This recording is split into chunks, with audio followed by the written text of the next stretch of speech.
U166 Hindi. अध्याय 1651, अध्याय 856, कुत्ते से भी बदतर भाग दो। लेकिन मिस्टर विच ने स्पष्ट रूप से बढ़त बना रखी थी, विशेष रूप से कई रक्त ज़ोंबीज की सहायता से, जिससे वह आसानी से हमला कर सकता था और बचाव कर सकता था।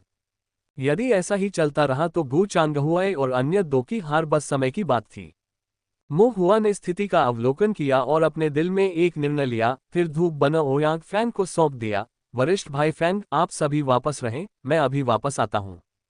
ओयांग फैंग को नहीं पता था कि मो हुआ क्या करने की योजना बना रहा था, इसलिए वह केवल चेतावनी दे सका, जूनियर भाई मो, सावधान रहें। हम निश्चिंत रहें, वरिष्ठ भाई फैंग। ये कहने के बाद मो हुआ ने चुपचाप -5 एलिमेंट स्टील्थ स्किल का इस्तेमाल किया। उसका आकार धुंधला हो गया और एक बार फिर गायब हो गया। अदृश्य रहते हुए मो हुआ ने युद्ध के उन्माद का फायदा उठाया, जब कोई भी ध्यान नहीं दे रहा था, और चुपचाप मिस्टर विच और उसके समूह के चारों ओर चक्कर लगाया, रक्त लाश से बचते हुए मुख्य द्वार की ओर बढ़ गया।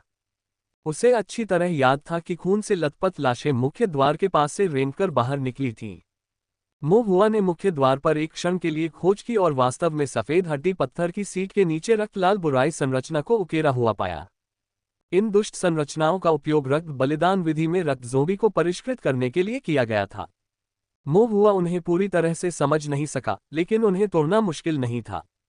दुष्ट संरचना के चारों ओर उन्होंने कुछ स्वर्ण और अग्नि संरचनाएं चित्रित की, जिनमें बुराई को दूर भगाने के लिए स्वर्ण का, बुराई को जलाने के लिए अग्नि का तथा संरचना को तोड़ने के लिए संरचना का प्रयोग किया गया। वास्तव में सबसे अच्छा प्रतिकारक बुराई गठन थंडर गठन है। लेकिन साधना जगत में थंडर फॉर्मेशन की विरासत अत्यंत दुर्लभ थी, यहां तक कि ताइक्सू गेट के पास भी नहीं थी, और मो हुआ को यह पता ही नहीं था। हालांकि ये रक्त बलिदान संरचनाएं उच्च स्तरीय नहीं थीं और उन्हें हिंसक रूप से नष्ट करने के लिए इतनी गहन जटिलता की आवश्यकता नहीं थी। मो हुआ ने ऊपर देखा, वहां चल रही तीव्र लड़ाई को देखकर उस पर किसी का ध्यान नहीं था। फिर उसने दिव्य इंद्रिय नियंत्रण स्याही का प्रयोग किया, उसकी अंगुलियों ने आध्यात्मिक स्याही से रेखाचित्र बनाया और उसे निर्देशित करते हुए एक संरचना बनाई। जल्द ही गठन साकार हो गया। बिना किसी हिचकिचाहट के मो हुआ ने तुरंत ही संरचना को विस्फोटित कर दिया। एक क्षण में आग की लपटें भड़क उठीं, भयंकर गड़गड़ाहट की आवाजें गूंजने लगीं और जमीन पर पड़ी सफेद हड्डियां फट गईं, साथ ही रक्त संरचना भी नष्ट हो गई।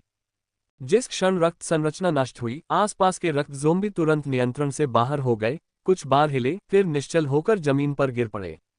यहां तक कि ज़ीलियू में भी अब प्रतिरोध करने की ताकत नहीं बची थी, वह धड़ाम से गिर पड़ा और अपनी गर्दन कटने के लिए प्रस्तुत कर दी। गू चांगहुआई ने आध्यात्मिक शक्ति एकत्र की और उसे एक अत्यंत शक्तिशाली पवन ब्लेड में संघनित कर दिया, जिससे ज़ीलियू का सिर धड़ से अलग हो गया। फिर वह घूमकर मास्टर जिया और मास्टर जियाओ के साथ मिस्टर विच को घेरने में शामिल हो गया। रक्त लाश नीचे गिर गई और ज़ीलियू मर गया था। पलक झपकते ही मिस्टर विच, जो खूनी लाशों की बाढ़ से घिरे हुए इतने प्रभावशाली लग रहे थे, अब अकेले खड़े थे। मिस्टर विच को बहुत धक्का लगा, फिर वह गुस्से से बोला, किस बदमाश ने मेरी संरचना तोड़ दी? मो हुआ ने स्वाभाविक रूप से कोई आवाज नहीं की। ऐसे समय में उससे बाहर निकलकर मिस्टर विच की घृणा को आकर्षित करने की कोई आवश्यकता नहीं थी। मास्टर जियो और अन्य दो अच्छी तरह से जानते थे कि यह एक दुर्लभ अवसर था, इसलिए उन्होंने सभी ने अपनी चाल चली, पवन और तलवार क्यों ही फट पड़े और मिस्टर विच को घेरना और मारना शुरू कर दिया। मो हुआ ने कुछ देर तक छिपकर देखा, एक पल के लिए सोचा और योजना के अगले चरण की तैयारी करते हुए गुप्त रूप से संरचनाएं स्थापित करना शुरू कर दिया। मिस्टर विच एक यक्ष जैसे राक्षस में परिवर्तित हो गए, जो ड्रैगन के शल्कों से ढका हुआ था, ब्लेड और भालों से अप्रभावित था, मंत्रों से अप्रभावित था और बहुत शक्तिशाली था। लेकिन उनका सामना 3 गोल्डन कोर से था।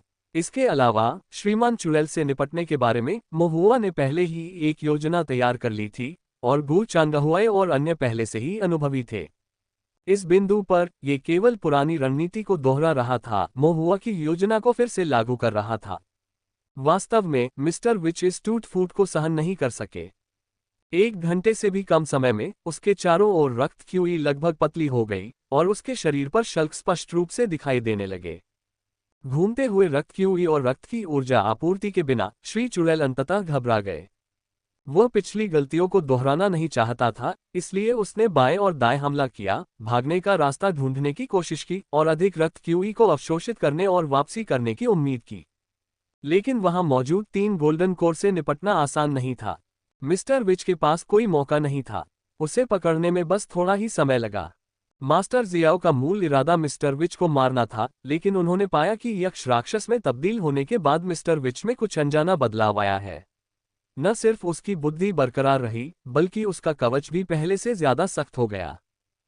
उसके जबड़े कसकर बंद थे और ब्लेड उसके अंदर नहीं घुस पा रहे थे, जिससे उसके आंतरिक अंगों को क्षति नहीं पहुंच पा रही थी और उसकी जान नहीं जा पा रही थी। उसे फंसाए रखो, हम पहले कोई रास्ता निकाल लेंगे। मो हुआ ने अब खुद को प्रकट किया और फिर व्यक्तिगत रूप से श्री चुड़ैल को जंजीरों और जाल संरचनाओं के साथ एक के बाद एक कसकर बांध दिया। मास्टर जियो ने मो हुआ को गहरी नजर से देखा और ठंडे स्वर में कहा, युवा मास्टर के गठन कौशल वास्तव में असाधारण है। मो हुआ ने विनम्रता से हाथ हिलाया, बस इतना ही, जीविका चलाने लायक। मास्टर जियो की निगाहें थोड़ी गहरी हो गईं, उनकी अभिव्यक्ति अनजाने में अधिक गंभीर हो गई। मिस्टर विच और रक्त लाश के हल होने के साथ ओयांग फैंग, हुआ कियान और दूर से जियो तियानक्वान भी इकट्ठा हुए। जब सभी लोग एकत्र हुए, मास्टर जियो अचानक रुक गए, भौहें सिकुड़ी और पूछा, जल यम कहाँ है? सभी लोग एक दूसरे को असमंजस में देखने लगे। मो हुआ ने कहा, मृत मृत। मास्टर जियाओ की पुतलियां सिकुड़ गईं। मो हुआ ने आह भरी। किसी अज्ञात कारण से वह अचानक अपना होश खो बैठा, उसकी आंखें लाल हो गईं और वह मुझे मारने की कोशिश में पागल हो गया। मैं, सीनियर भाई फैंग और सीनियर बहन कियान उसका मुकाबला नहीं कर सकते थे। सौभाग्य से भाई जियाओ समय पर पहुंच गए और वाटे यम को मार डाला। मास्टर जियो की तीखी निगाह अचानक जियो तियानक्वान की ओर मुड़ गई। जियो तियानक्वान को केवल अपने सिर में झुनझुनी महसूस हुई, लेकिन उसके पास खुद को संभालने और कहने के अलावा कोई विकल्प नहीं था। हाँ, मैंने उसे मार डाला। मास्टर जियाओ की निगाहें गहरी हो गईं, उन्होंने जियाओ तियानक्वान की ओर देखा, चुप रहे, फिर मुड़कर बोले, चलो पहले ये पता लगाते हैं कि बाहर कैसे निकला जाए। सबके अपने अपने विचार थे, लेकिन बोले कुछ नहीं। मुख्य द्वार पर पहुंचकर उन्होंने पाया कि दरवाजे कसकर बंद थे, मेरे की हड्डियां बुरी तरह क्षतिग्रस्त थीं, उनमें कोई दरार नहीं थी, न ही द्वार खोलने के लिए कोई व्यवस्था थी। लेकिन सौभाग्य से सभी को एक राक्षस तांबे की मूर्ति मिल गई। ये तांबे की मूर्ति ड्रैगन किंग मंदिर के द्वार पर स्थित मूर्ति के समान थी, जिसका उपयोग मंदिर का द्वार खोलने के लिए मछली की हड्डी का टोकन डालने के लिए किया जाता था। कुत्ते से भी बदतर, भाग 3। और अब मछली की हड्डी टोकन मास्टर जियो के हाथ में है। गु चांगहुई ने मास्टर जियो पर नजर डाली। मास्टर जियो एक पल के लिए चुप रहे, फिर धीरे से आगे बढ़े, अपने स्टोरेज बैग से मछली की हड्डी का टोकन निकाला और उसे राक्षस तांबे की मूर्ति में डाल दिया। क्षण भर में ही द्वार कांपने लगा और धीमी आवाज के साथ धीरे धीरे खुलने लगा। लेकिन किसी कारण से, शायद रक्त पूल में कुछ गड़बड़ हो गई थी या कोई संरचना टूट गई थी, दरवाजा केवल एक दरार से खुला और फिर बंद हो गया। ये दृश्य देखकर सभी ने राहत की सांस ली। यद्यपि दरवाजा बहुत बड़ा था, फिर भी लोगों के गुजरने के लिए एक दरार भी पर्याप्त थी। सभी लोग बाहर जाने के इरादे से आगे बढ़ने लगे, लेकिन तभी एक और परिवर्तन हुआ। एक सियान पवन ब्लेड अचानक मास्टर जियो की ओर चला।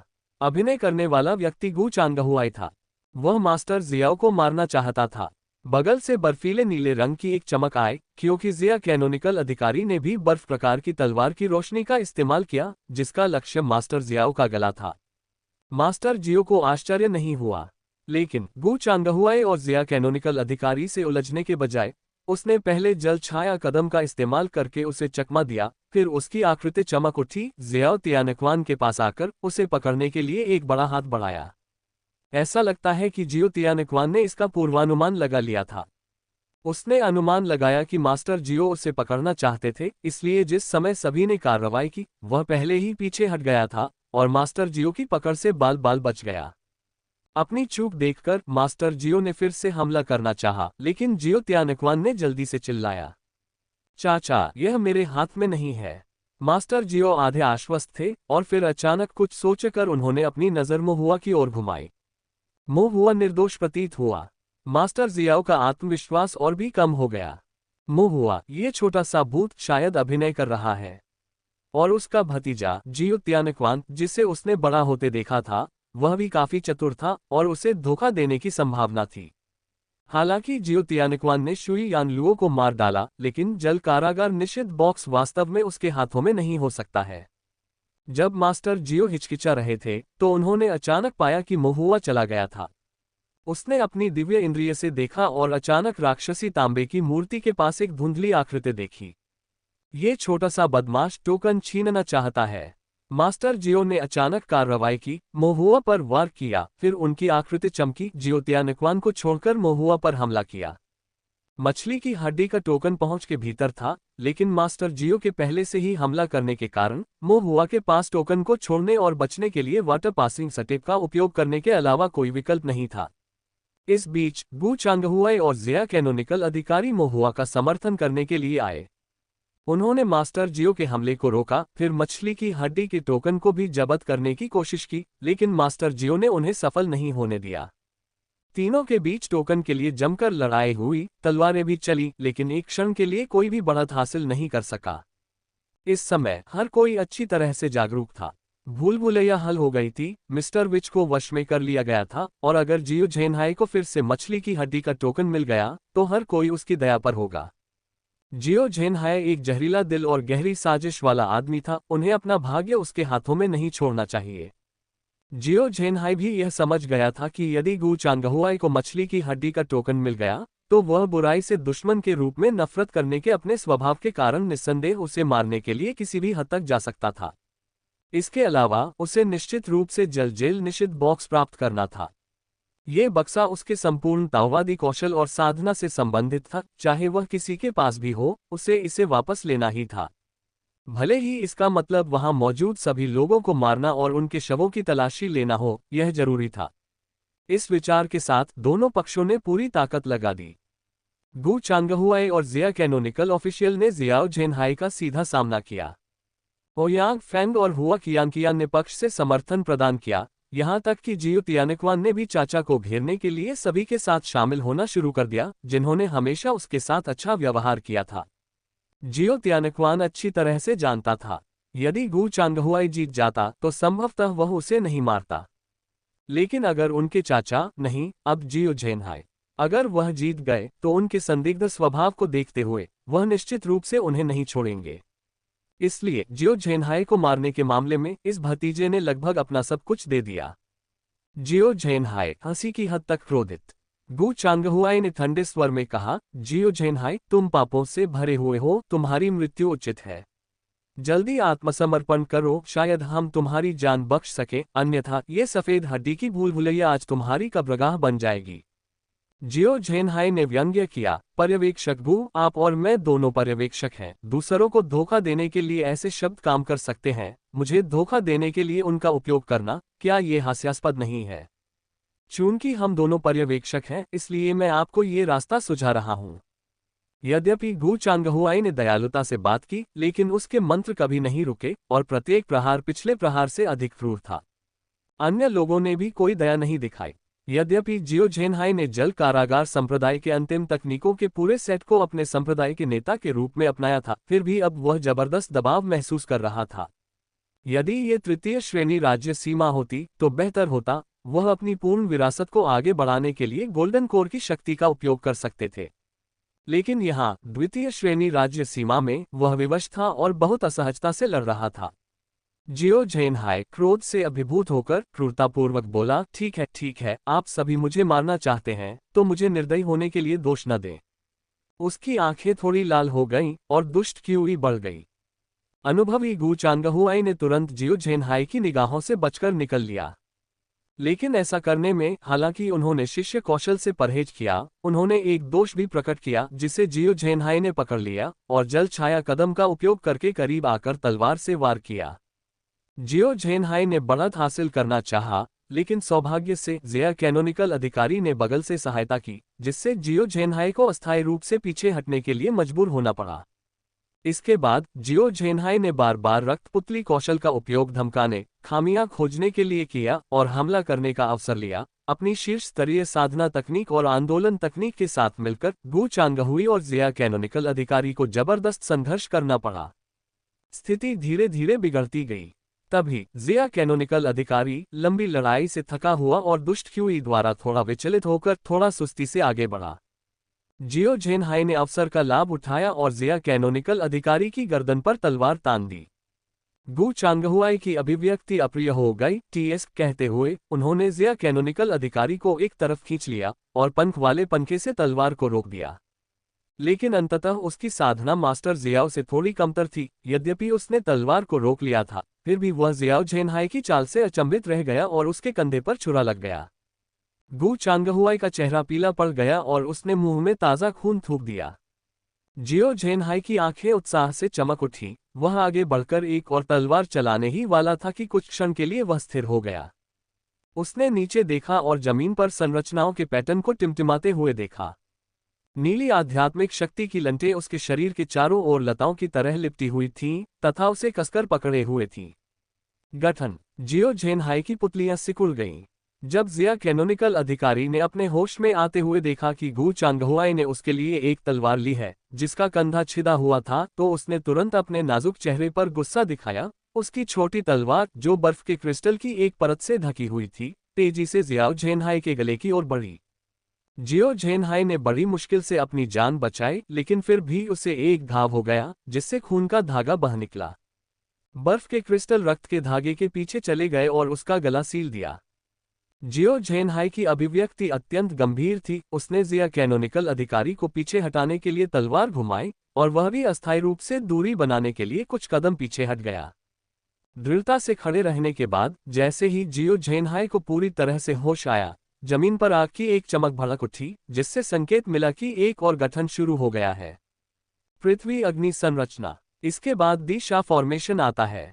बीच बीच में कुछ फंसाने वाली संरचनाएं जैसे क्विकसेंट, सुनहरे ताले और लकड़ी की जेलें भी हैं। अग्नि क्यू और पृथ्वी क्यू आपस में गुंथ गए, एक के बाद एक विस्फोट हो रहे थे। तभी जियो झेनहाई ने देखा कि किसी अज्ञात समय पर वह संरचनाओं के घेरे में आ गया था और उनके बार बार हमलों को सहन कर रहा था। इसके अलावा ये सभी संरचनाएं बिना किसी अपवाद के 19 पैटर्न या 18 पैटर्न उच्च स्तरीय द्वितीय श्रेणी की संरचनाएं थीं। वे द्वितीय श्रेणी के सर्वश्रेष्ठ समूह थे। शिष्य कौशलवाद। द्वितीय श्रेणी के उच्च स्तरीय संरचनाओं की इतनी बड़ी संख्या, अंधेरे में छिपी हुई, एक दूसरे से जुड़ी हुई, परत दर परत फटती हुई, यहां तक कि गोल्डन कोर दायरे के पर्यवेक्षक जियो को भी एक पल के लिए यह असहनीय लगा। जब धुआं छंटा तो जियो झेनहाई चोटों से भरा हुआ और दयनीय स्थिति में दिखाई दिया। स्पष्ट रूप से मामूली रूप से घायल नहीं था। वो एक स्वर्णिम कोर थे। भले ही उन्होंने अपनी साधना को दबा दिया, फिर भी उनका आधार बना रहा। यदि ऐसा न होता तो इतने सारे द्वितीय श्रेणी उच्च स्तरीय फॉर्मेशन उसे कई बार मारने के लिए पर्याप्त होते। जियो झेनहाई ने मुंह भर खून थूक दिया। उसका चेहरा कांप रहा था। मैं एक जाल में फंस गया। किसी ने उसके विरुद्ध योजना बनाकर सेना के साथ उस पर घात लगाकर हमला किया था। यह उनकी उम्मीदों से कहीं अधिक था। संरचनाओं का अध्ययन अत्यंत कठिन है।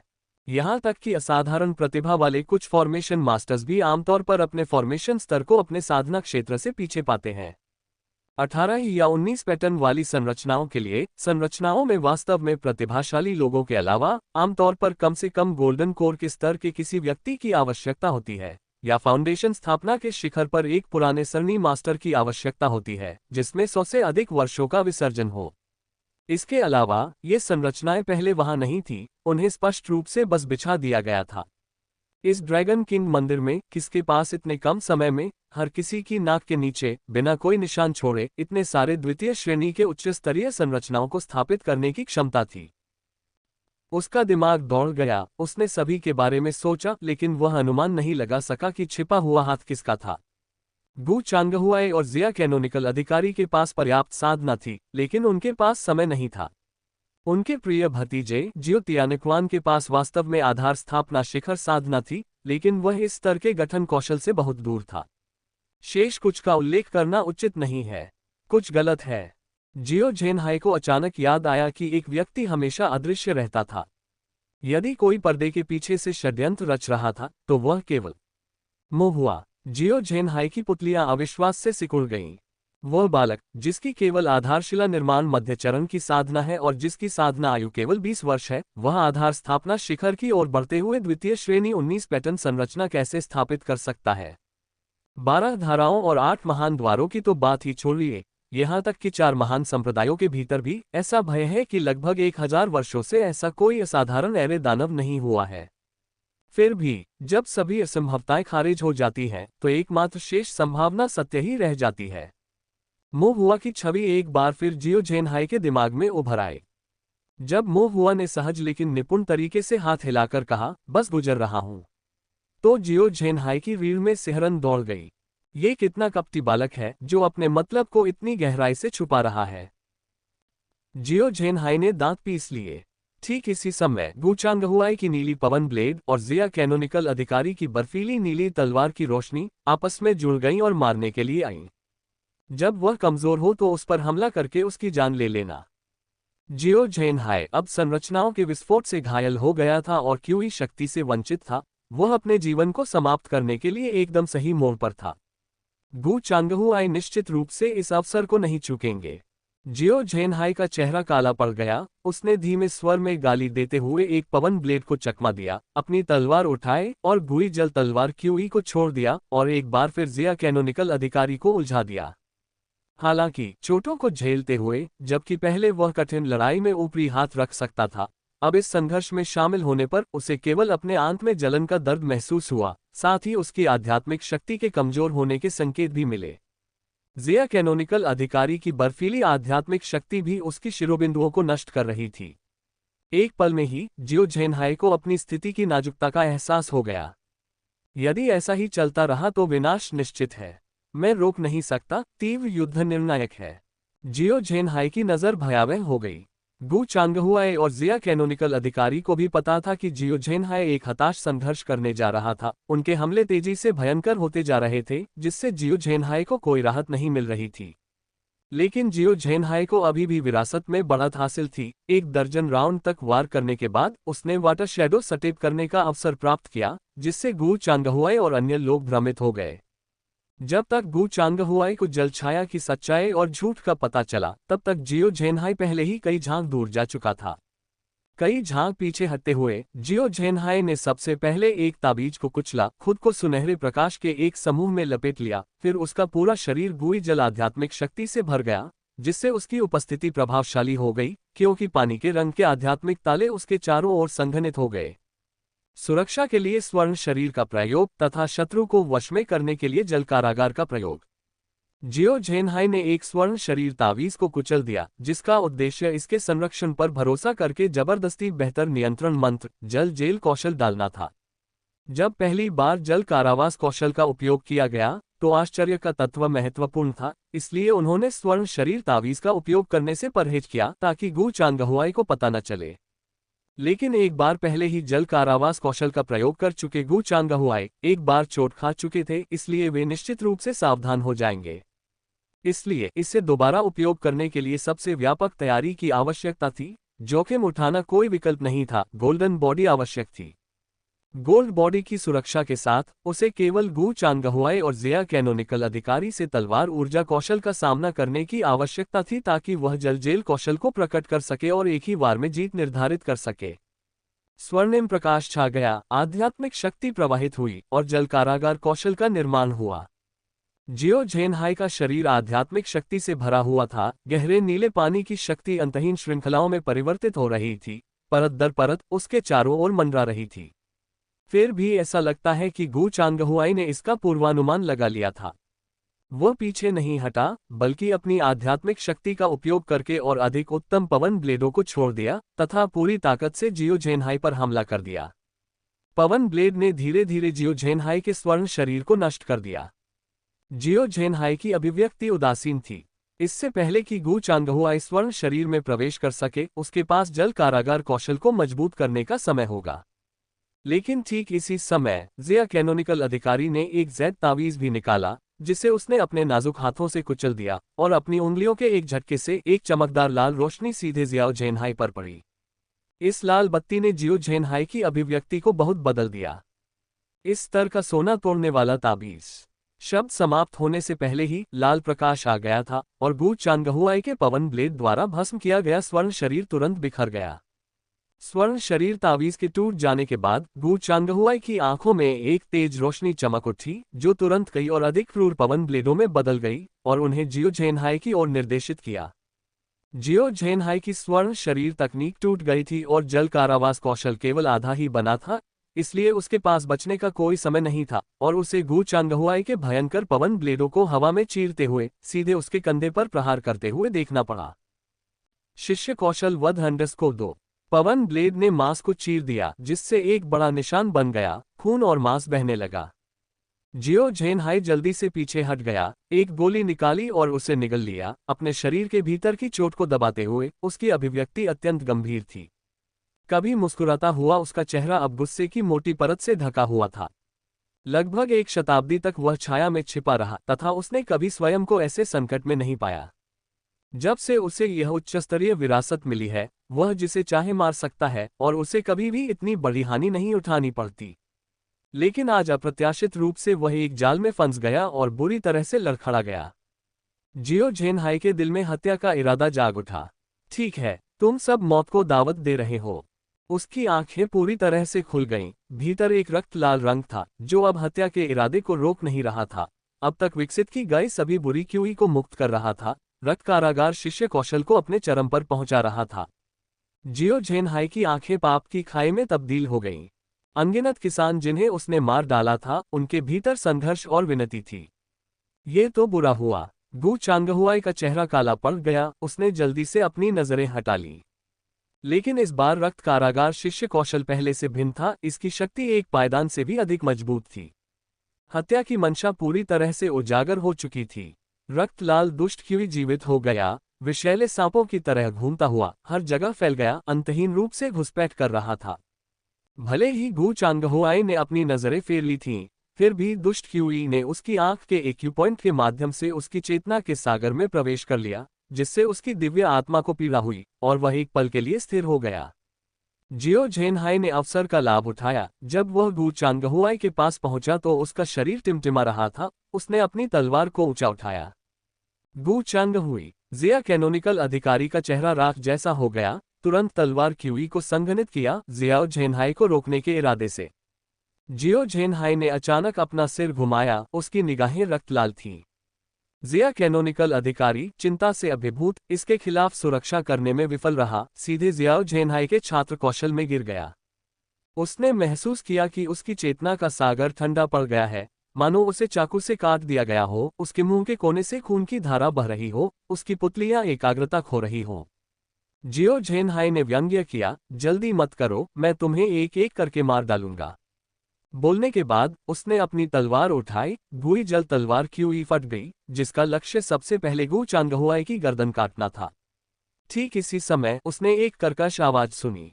कोई उसका नाम पुकार रहा था, जियो झेनहाई। जियो झेनहाई शुरू में ध्यान नहीं देना चाहता था। वह सुरक्षा सुनिश्चित करने के लिए पहले मारने योग्य को मारना चाहता था। लेकिन यह आवाज विशेष थी।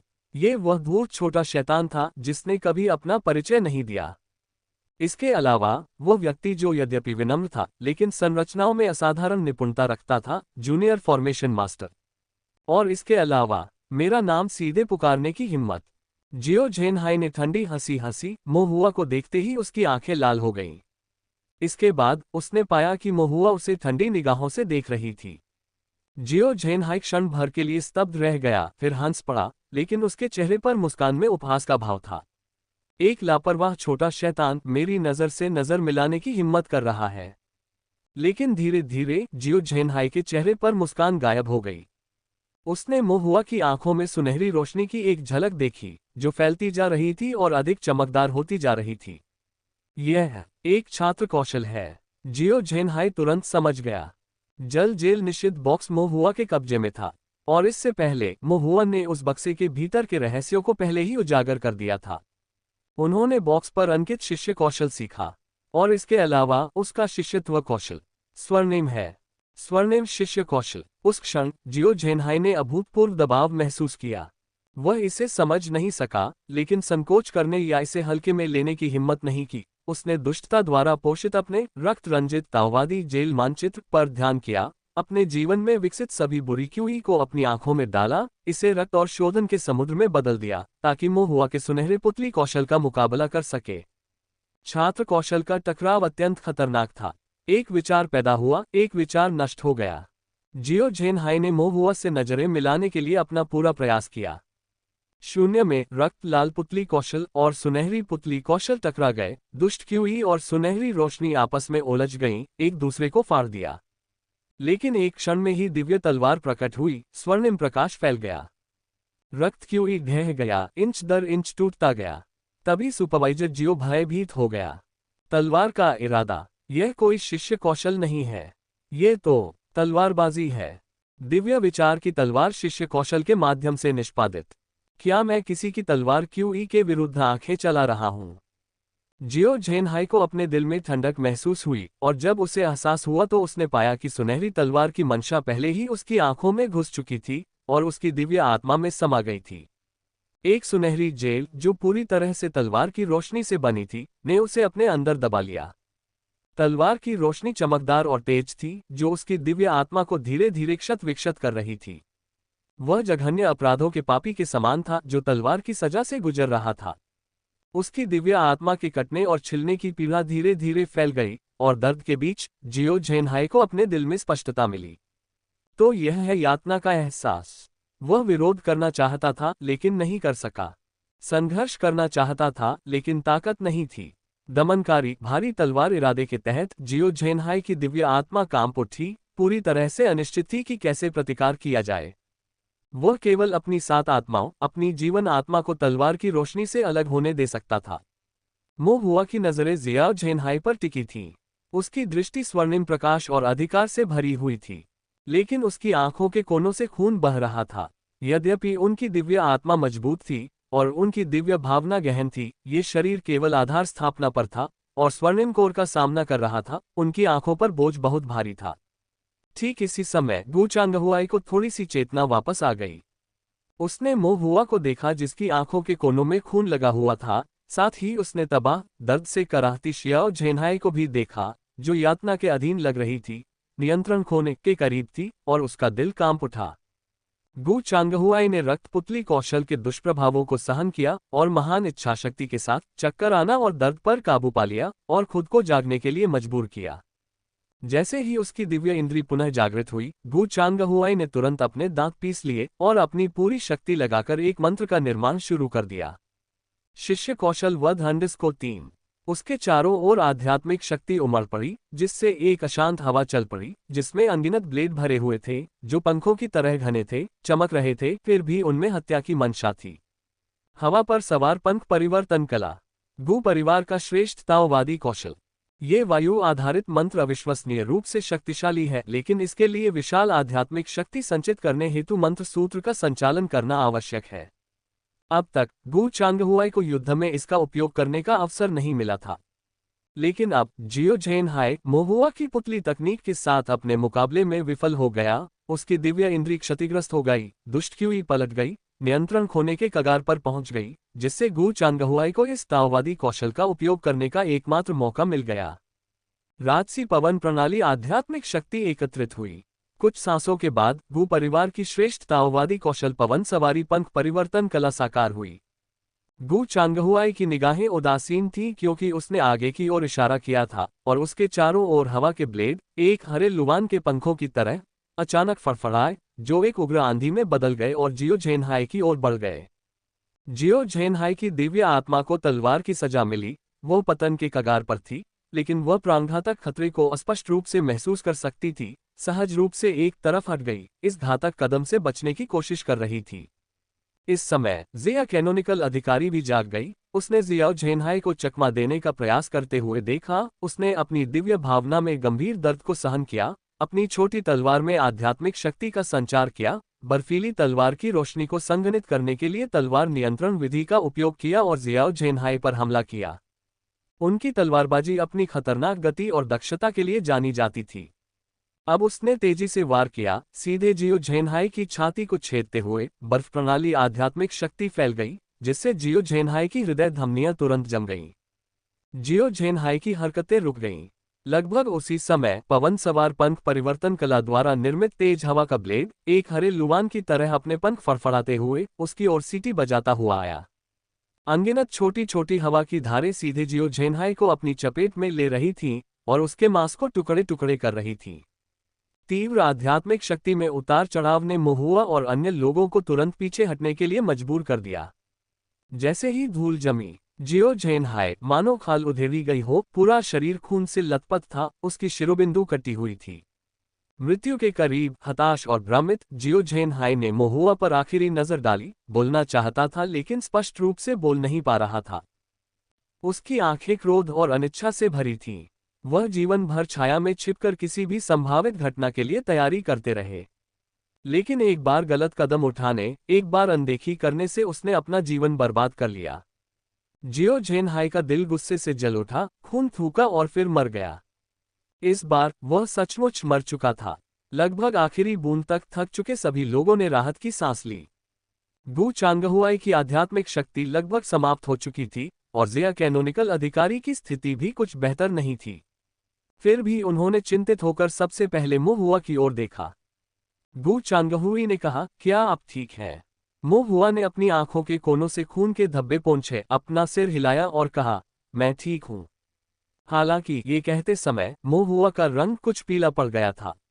उन्होंने पुतली तकनीक का उपयोग करते हुए जियो झेनहाई के साथ जमकर संघर्ष किया। हालांकि वे जीत गए, लेकिन उन्हें कुछ प्रतिक्रिया का सामना करना पड़ा। दिव्य आत्मा की विधियों से सदैव 1000 शत्रुओं को क्षति पहुंचती है, किंतु स्वयं 800 शत्रुओं को खोना पड़ता है। महुआ की दिव्य आत्मा मजबूत थी, लेकिन उसका शरीर कमजोर था। आंख के एक्यूपॉइंट के माध्यम से पुतली तकनीक का उपयोग करते हुए, आत्मा को झकझोर देने वाली तलवार कौशल का प्रदर्शन करते हुए, आमतौर पर यह ठीक था, लेकिन एक बार एक दुर्जय दुश्मन के साथ लड़ाई में लगे होने पर दोनों आंखों पर बोझ महुआ की अपेक्षा से अधिक था। इसके अलावा महुआ को लगा कि उसकी दिव्य आत्मा को भी कुछ क्षति पहुंची है। ये चोट केवल जियो झेनहाई द्वारा पुतली तकनीक का उपयोग करके किए गए मारक प्रहार के कारण नहीं थी। ये बिग वाइट से लड़ने, पर्याप्त आराम की कमी और फिर ड्रैगन किंग मंदिर में लगातार 2 बार सोल शौकन तलवार का उपयोग करने से जुड़ा था, जिसने उसकी दिव्य आत्मा को नुकसान पहुंचाया, चोट को बढ़ा दिया। गोल्डन कोर दायरे जियो झेनहाई के साथ भयंकर लड़ाई के दौरान फट गया। उसके बगल में जिया कैनोनिकल अधिकारी ने एक सांस ली और गहराई से सोचा और अधिक उलझन में पड़ गया। जियो झेनहाई की शिष्य तकनीक कैसे टूटी? क्यों उसकी चेतना अचानक पतन की कगार पर पहुंच गई, जिससे उसे और दूसरों को अवसर मिला? महुआ की आंखों से खून क्यों निकला? आखिर उसने क्या किया? जिया कैनोनिकल अधिकारी ने महुआ की ओर चुपचाप देखा और अधिक पूछना चाहा। महुआ, गु चांगहुआई ने बीच में ही टोकते हुए कहा, ये जगह ज्यादा देर तक सुरक्षित नहीं है। चलो पहले यहां से निकल चले। जिया कैनोनिकल अधिकारी रुका और सिर हिलाया।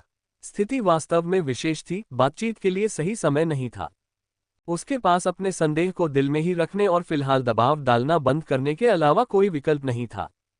कई दौर की भयंकर लड़ाइयों के बाद न केवल गु चांगहुआई और जिया कैनोनिकल अधिकारी, बल्कि ओयांग फैंग, हुआ कियान और जियाओ तियानिक्वान की आध्यात्मिक शक्ति भी लगभग समाप्त हो गई थी।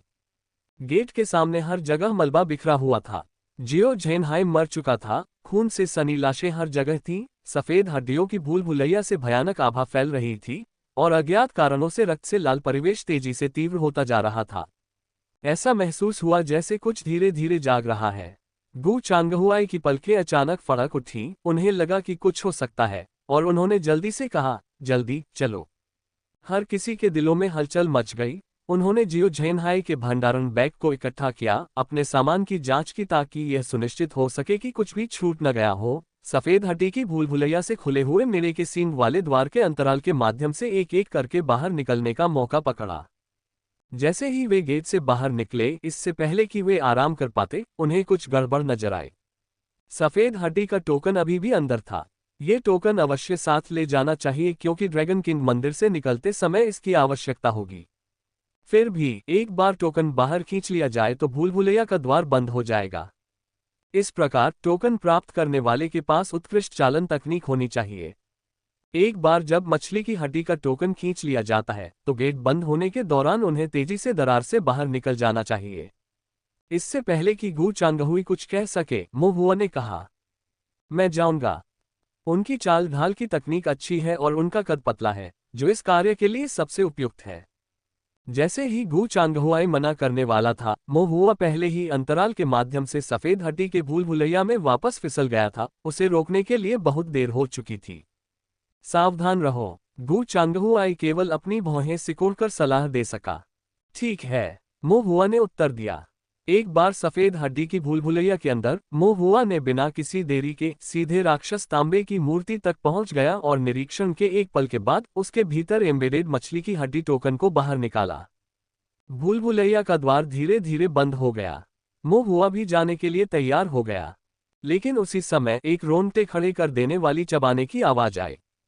हर कोई पीला पड़ गया, केवल ये देखने के लिए कि मिस्टर विच एक राक्षस में परिवर्तित हो गया, जियो झेनहाई की लाश पर झुका हुआ मांस को कुतर रहा था। गोल्डन कोर मांस के पोषण के साथ श्री चुड़ैल की आभा लगातार चढ़ गई। उसके शरीर के चारों ओर घनी रक्तक्यूई कुंडलित हो गई, उसके शल्क तेजी से काले और लचीले होते गए, उसका रूप आश्चर्यजनक शक्ति से फूल गया। गु चांगहुआई चौंक गया, उसकी आवाज कांप रही थी। मो हुआ, तेज भागो। मो हुआ भी चौंक गया, उसने जल्दी से अपनी चाल ढाल की तकनीक सक्रिय कर दी तथा दरवाजे से भागने की तैयारी करने लगा। लेकिन अगले ही पल उसके पीछे एक भयानक रक्त साया प्रकट हुआ जिसने उसे पूरी तरह से घेर लिया। बहुत तेज। जियो झेनहाई को खा जाने और यक्ष में तब्दील हो जाने के बाद मिस्टर विच बहुत अधिक शक्तिशाली हो गया था। कुछ ही पलों में वह मो हुआ के पीछे प्रकट हो गया। मो हुआ का चेहरा धीरे धीरे पीला पड़ने लगा, उसे लगने लगा कि वह बच नहीं सकता। आखिरी क्षण में अपनी पूरी ताकत से उसने धीरे धीरे बंद हो रहे गेट की दरार से फिश बोन टोकन को फेंक दिया। उसके होंठ हिल रहे थे, मानो वह धीरे से सभी से कह रहा हो, दौड़ना। गु चांगहुआई और अन्य लोग बहुत दुखी थे, वे दौड़कर मो हुआ को बचाना चाहते थे, लेकिन बहुत देर हो चुकी थी। धीरे धीरे बंद हो रहे गेट ने उन्हें रोक दिया। वे केवल असहाय होकर देख सकते थे क्योंकि मिस्टर विच के भयानक पंजे मो हुआ तक पहुंच गए थे। अंतहीन रक्त लाल ने मो हुआ के पतले शरीर को पूरी तरह से घेर लिया। दुर्जय शत्रु। दरवाजा पूरी तरह से बंद था। गु चांगहुआई और सुपरवाइजर जिया का दिल टूट गया। हुआ कियान ने आंसू बहाए। ओयांग फैंग का चेहरा पीला पड़ गया, जबकि जियो त्यानिक्वान ने थोड़ा सा भौहें सिकोड़ ली। गु चांगहुआई का दिमाग तेजी से चलने लगा और उसने जल्दी से कहा, जल्दी करो, दरवाजा खोलने का कोई तरीका निकालो। लेकिन दरवाजे के चारों ओर कई बार चक्कर लगाने के बाद भी उन्हें उसे खोलने का कोई रास्ता नहीं मिला। ये भीतरी हॉल का द्वार था जिसका इस्तेमाल बलि देने के लिए किया जाता था और इसे खोलने का एक खास तरीका था। मिस्टर विच के पिछले तरीकों की तरह इसके लिए बलि और कुछ विचित्र अनुष्ठानों की आवश्यकता होती थी।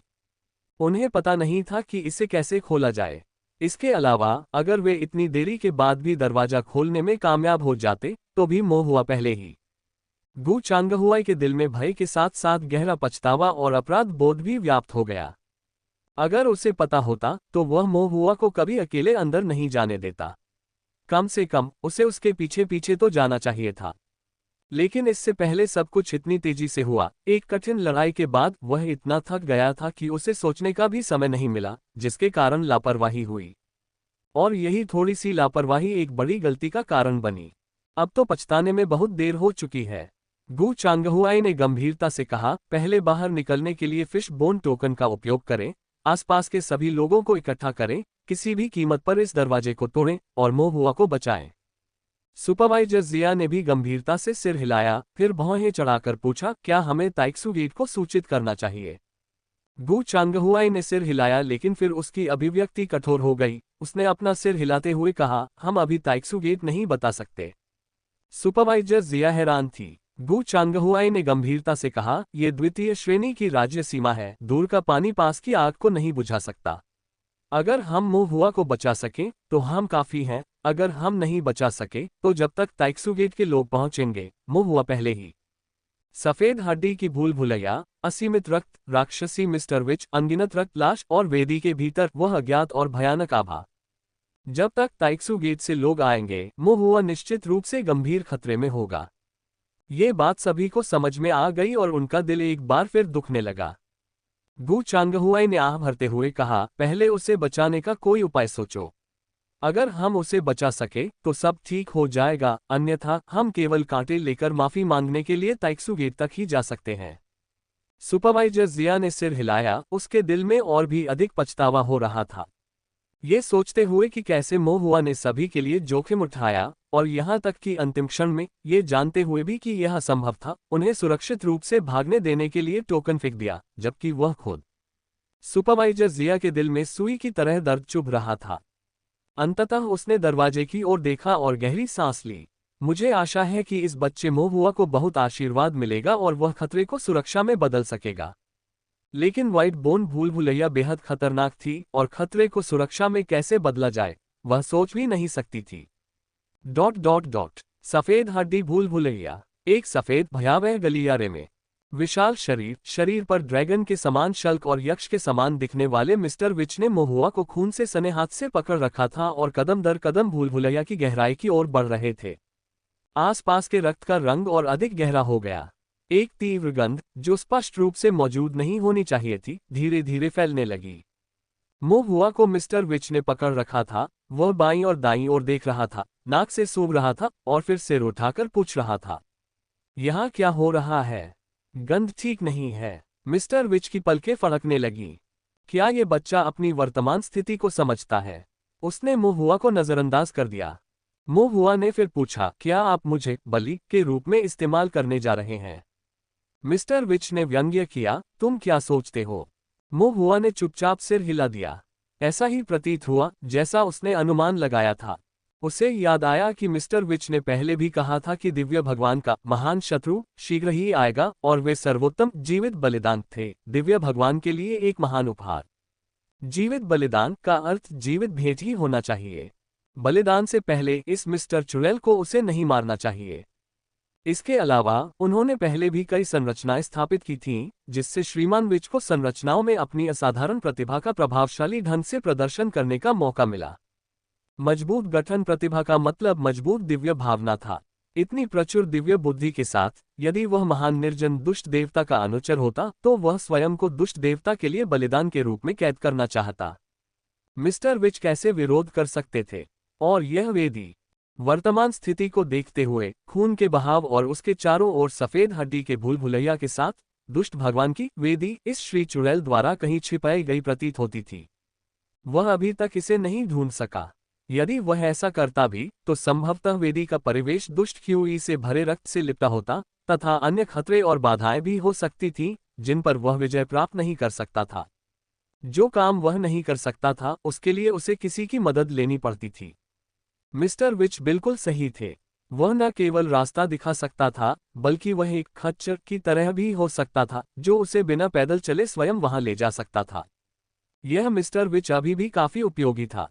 मोहुआ ने चुपके से मिस्टर विच की ओर देखा और उत्सुकता से पूछा, आप एक व्यक्ति से राक्षस कैसे बन गए? मिस्टर विच ने भौहें चढ़ाईं, राक्षस नहीं तो फिर एक यक्ष। मिस्टर विच को थोड़ा आश्चर्य हुआ, तुम्हें कैसे पता?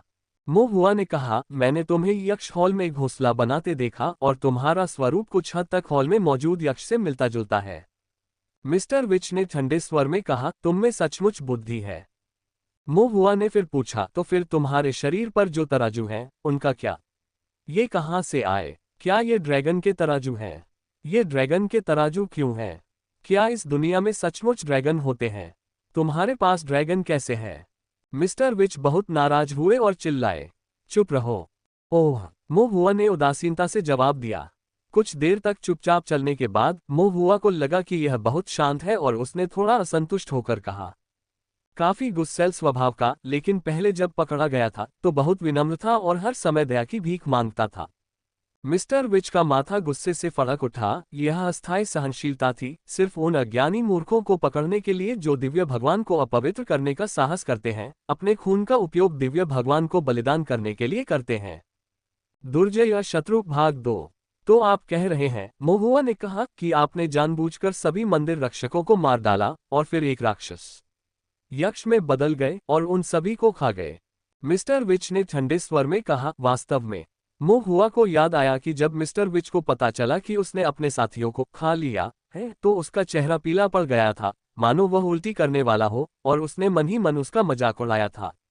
यह मिस्टर विच तो सचमुच एक ड्रामा किंग है जो इतना विश्वसनीय अभिनय कर रहा है। फिर मोहुआ ने एक पल के लिए विचार किया और स्वीकार किया कि मिस्टर विच ने खुद से बेहतर प्रदर्शन किया। एक क्रूर सत्य को जानने की अभिव्यक्ति जो ऐसा प्रतीत होता है कि किसी के महत्वपूर्ण अंग उल्टी कर देंगे, ऐसी चीज थी जिसे वह दोहरा नहीं सकता था। ऐसा प्रतीत हुआ कि उनके अपने अभिनय कौशल को और अधिक अभ्यास की आवश्यकता थी। मोहुआ ने सिर हिलाया और फिर पूछा, किसकी बात कर रहे हो? ये मंदिर के रक्षक तुम्हारे साथी थे, है ना? उन्हें मारकर खाने के बाद क्या तुम्हारी अंतरात्मा नहीं कचोटती? तुम्हें क्या पता? मिस्टर विच ने मजाक किया, अपनी वफादारी, शरीर और यहाँ तक कि जीवन को ईश्वरीय प्रभु के प्रति समर्पित करना ही उनका सर्वोच्च सम्मान है। ईश्वर के लिए मरना ही उनके लिए सर्वोत्तम भाग्य है। मोहुआ ने मन ही मन चुपचाप अपना सिर हिलाया। ये खत्म हो चुका है, मस्तिष्क पूरी तरह से धो दिया गया है। ठीक है, मोहुआ ने फिर से पूछताछ करने की कोशिश की, आप बार बार दिव्य भगवान कहते हैं, वास्तव में आप किस दिव्य भगवान के बारे में बात कर रहे हैं? तुम्हारी हिम्मत कैसे हुई? मिस्टर विच गुस्से से दहाड़े, दिव्य भगवान की सम्मानित उपाधि ऐसी चीज नहीं है जिसका तुम यूं ही जिक्र कर सको। अगर नहीं तो मैं इसे क्या कहूं? मोहुआ ने गंभीरता से पूछा। मिस्टर विच कुछ कहने ही वाले थे कि अचानक रुक गए। उसने चारों ओर नजर घुमाए, सफेद हड्डी के खंभों, रक्त लाल धुंध और गहराई में दमनकारी ठंडी आभा को देखा और अंत में भौहें चढ़ा ली। ये छोटा सा भूत, इसमें कुछ गड़बड़ है। मिस्टर विच की नजर केंद्रित हो गई और उन्होंने धीरे से कहा, क्या तुम्हें पता है ये जगह कहाँ है? मैं तुम्हें कहाँ ले जा रहा हूँ? क्या तुम्हें जरा भी डर नहीं लग रहा? मोहुआ ने जल्दी से अपने भीतर के उत्साह को दबा दिया और गंभीर चेहरे के साथ कहा, मैं बुरी तरह डर गया हूं, इतना कि मैं अपना डर कम करने के लिए आपसे बात कर रहा हूं। मिस्टर विच, इस छोटे से भूत में क्या कुछ मस्तिष्क कोशिकाएं गायब हैं? क्या उसे जरा भी जागरूकता नहीं है? क्या ऐसा हो सकता है कि उसकी जन्मजात आत्मा में कुछ कमी है जो उसकी भावनाओं को प्रभावित कर रही है, इसलिए वह नहीं जानता कि भय क्या है? मिस्टर विच की भौहें और गहरी हो गईं। फिर अचानक उसने एक भयावह मुस्कान दी। अज्ञानी निर्भय होता है, जितना अज्ञानी होता है उतना ही मूर्खतापूर्ण साहस होता है। इस संसार में बड़े बड़े भय हैं, भले ही अभी उसे पता ना हो, पर जल्द ही उसे इसका अनुभव होगा। मिस्टर विच ने कुछ और नहीं कहा, मोहुआ को पकड़ लिया, अपनी गति तेज कर दी और भूलभुलैया की गहराई में आगे बढ़ना जारी रखा। उसके बाद मोहुआ ने उससे जो भी पूछा वह चुप रहा। कोई भी जानकारी प्राप्त करने में असमर्थ, मोहुआ के पास चारों ओर देखने के अलावा कोई विकल्प नहीं था, लेकिन जितना अधिक वह देखता उतना ही अधिक वह भ्रमित होता जाता। श्वेत अस्थि भूलभुलैया की गहराई में रक्त का रंग पहले की तुलना में बहुत अधिक गहरा हो गया था और यह धीरे धीरे गाढ़ा होता गया। ऐसा लग रहा था कि कुछ अंडे सेने लगा है, लेकिन मोहुआ को आसपास कुछ भी अजीब महसूस नहीं हुआ। इस तरह चलते हुए मिस्टर विच अंततः मोहुआ को एक रक्तकुंड तक ले आए। रक्तकुंड में खून असाधारण रूप से गाढ़ा था। केवल एक नजर से मोहुआ ने मोटे तौर पर अनुमान लगाया कि रक्त सागर का पिछला विस्तार बुरी शक्ति के साथ मिश्रित सभी एकत्रित हो गया था और इस रक्तपूल में केंद्रित हो गया था। मिस्टर विच ने मोहुआ को पकड़ लिया, रक्तपूल में कूदने वाले थे जब मोहुआ ने जल्दी से कहा, इंतजार। मिस्टर विच रुके, भौहें सिकुड़ी और बोले, क्या है? मोहुआ ने कहा, ये खून गंदा है और मांस को खराब कर सकता है। यदि आप मेरे साथ इसमें कूद गए तो मैं दिव्य भगवान को बलिदान नहीं कर पाऊंगा। मिस्टर चुड़ैल ने व्यंग्य किया, चिंता मत करो, ये प्रसाद अलग है, यदि ये ताज़ा नहीं हुआ तो ईश्वर मुझे दोषी ठहराएंगे। ऐसा कहकर उसने मोहुआ को पकड़ लिया और छलांग लगा दी। एक छप की आवाज के साथ खून बिखर गया, लेकिन चूंकि खून बहुत गाढ़ा था इसलिए वह चिपक गया और ज्यादा नहीं फैला। जैसे ही वे रक्तकुंड में उतरे, मोहुआ ने अपनी आंखें बंद कर ली और जब उसने उन्हें फिर से खोला तो चारों ओर गहरा लाल रंग था जो मोटे रक्त के घोल से भरा था और ऐसा लग रहा था कि वह ड्रैगन स्केल में लिपटा हुआ था, इसलिए खून उसे छू नहीं सका। श्रीमान चुड़ैल का पूरा शरीर एक वास्तविक रक्त समुद्र यक्ष में परिवर्तित हो गया जो शल्कों से ढका हुआ था। मोहुआ को लेकर रक्तकुंड की गहराई की ओर तैर रहा था, रक्तपूल के तल तक। मोहुआ ने ऊपर देखा और अंततः वह वेदी देख ली जिसके लिए वह तरस रहा था। वेदी अब चुपचाप रक्तकुंड के केंद्र में डूबी हुई थी। आसपास का रक्त जल संपीड़ित होकर रक्त वाहिकाओं की तरह दर्जनों रक्त धाराओं में परिशोधित होकर वेदी पर स्थापित भेड़ की हड्डी की प्रतिमा में प्रवाहित हो रहा था तथा अपनी दुष्ट शक्ति प्रदान कर रहा था। बाहरी रक्त लेप की तरह गाढ़ा था, जबकि वेदी के चारों ओर निर्वात का क्षेत्र बन गया था। मिस्टर चुड़ैल मोहुआ को वेदी पर ले आए, कहीं से एक हड्डी की जंजीर निकाली, मोहुआ को सुरक्षित रूप से बांध दिया और अस्थायी रूप से उसे एक तरफ फेंक दिया। फिर उसने आदरपूर्वक वेदी पर कुछ अज्ञात मांस की भेंट रखनी शुरू कर दी और धीरे से कुछ बुदबुदाने लगा। मुंह हुआ को एक ओर फेंक दिया गया। उसने अजीब रक्त धाराओं, भयानक वेदी खूनी प्रसाद को देखा और अंततः उसे यह समझ आया कि डर क्या था। तुम सचमुच मुझे बलि के रूप में इस्तेमाल नहीं करने वाले हो, है ना? मिस्टर विच ने उपहास किया और मन ही मन मोहुआ को मूर्ख कहकर कोसा। उसे इतनी स्पष्ट बात का एहसास अभी हुआ, लेकिन वह अनुष्ठान की तैयारी कर रहा था। ईश्वरीय भगवान के सामने कोई भी ऊंची आवाज में बात नहीं कर सकता था, ताकि अनादर से बचा जा सके और ईश्वरीय भगवान का क्रोध न भड़के। उन्होंने सहायक अनुष्ठान मोमबत्तियां, धूप और मांस को एक एक करके वेदी पर रखा, फिर इस बलिदान के मुख्य पाठ्यक्रम मोहुआ को देखने के लिए मुड़े।